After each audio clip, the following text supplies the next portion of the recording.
ശബരിമല സ്വർണ്ണപ്പാളി വിവാദത്തിൽ ഉണ്ണികൃഷ്ണൻ പോറ്റിയുടെ അറസ്റ്റ് വൈകിയെന്ന് പ്രതിപക്ഷ നേതാവ് വി.ഡി. സതീശൻ. പോറ്റി കുടുങ്ങിയാൽ സർക്കാരും കുടുങ്ങുമെന്നും പ്രതിപക്ഷ നേതാവ് പറഞ്ഞു. സർക്കാർ പ്രതിസന്ധിയിലായിട്ടില്ലെന്ന് ദേവസ്വം മന്ത്രി വി.എൻ. വാസവൻ മറുപടി നൽകി. തനിക്കെതിരായ പരാമർശത്തിൽ വി.ഡി. സതീശനെതിരെ കോടതിയെ സമീപിക്കുമെന്നായിരുന്നു ദേവസ്വം ബോർഡ് മുൻ മന്ത്രി കടകംപള്ളി സുരേന്ദ്രന്റെ പ്രതികരണം. തദ്ദേശ തെരഞ്ഞെടുപ്പിന് മുമ്പ് പ്രതിപക്ഷത്തിന് കിട്ടിയ വലിയ ആയുധമാണ് സ്വർണ്ണപ്പാളി വിവാദം.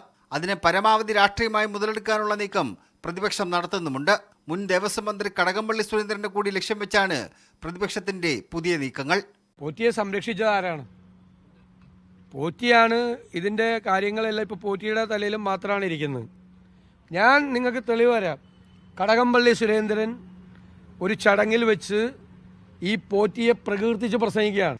ശബരിമലയിൽ 2019 ക്രമക്കേട് നടന്നുവെന്ന് മുൻ ദേവസ്വം മന്ത്രി കടകംപള്ളി സുരേന്ദ്രൻ സമ്മതിച്ചു. 2019 ഞാൻ മന്ത്രിയായിരുന്നു.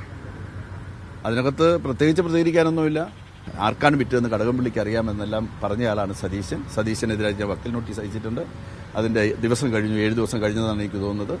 നിശ്ചയമായിട്ടും ഞാൻ കോടതിയെ സമീപിക്കാൻ തന്നെ പോവുകയാണ്. സതീശൻ മാന്യമായിട്ട് മാപ്പ് പറഞ്ഞേ തീരുള്ളൂ അക്കാര്യത്തിൽ. എന്നാൽ അറസ്റ്റ് വൈകിയില്ല എന്ന നിലപാടാണ് ദേവസ്വം മന്ത്രി വി.എൻ. വാസവൻ സ്വീകരിച്ചത്.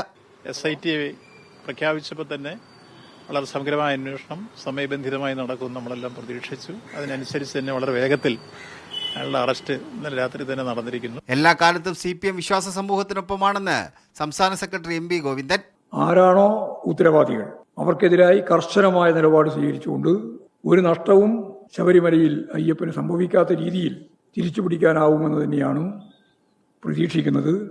അന്വേഷണം പൂർത്തിയാക്കാൻ 6 ആഴ്ച സമയമുണ്ടെങ്കിലും 2 ആഴ്ചയ്ക്കുള്ളിൽ പൂർത്തീകരിക്കണമെന്ന നിർദ്ദേശമാണ് മുഖ്യമന്ത്രി അന്വേഷണ സംഘത്തിന് നൽകിയിട്ടുള്ളത്.